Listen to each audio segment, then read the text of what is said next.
असलामुअलैकुम जी, मैनू कहते हैं उकाशा गुल अशरफ। तो मैं इस वक्त एक बहुत ही खूबसूरत मिजाज, खूबसूरत इखलाक ते बहुत ही बाकमाल आवाज़ दी मालिक शख्स के नाल मौजूद हाँ।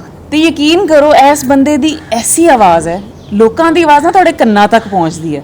इस बंदे की आवाज़ ना तुहाडी रूह नूं भी चीर के रख देंदी है, पता नहीं कित्थे कित्थे चली जाती है, तो तुसीं हैरान हो जाते हो। मतलब कमाल की आवाज़ है।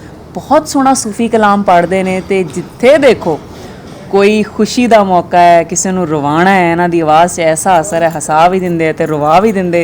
जो रवाते हैं तो ऐसा रवाते हैं कि इंसान अल्लाह के नाल कनैक्ट कर जाता है। थोड़ी ढेरों ढेर तालियां मेरे नाल मौजूद ने बिलाल हैदर साहब। तो एक जड़ा है ना, चन्न चढ़े कदे छुपदे नहीं।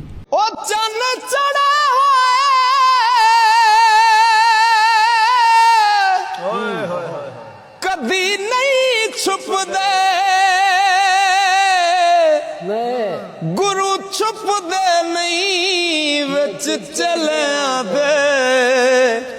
बच्चा शेर दा छड़िए विच भेडां भेडां वांग फिरदा नाल लेलियां दे।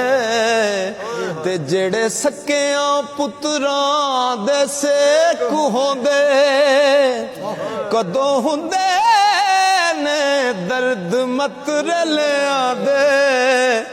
लूण ला के तो भी ये लख वारी हो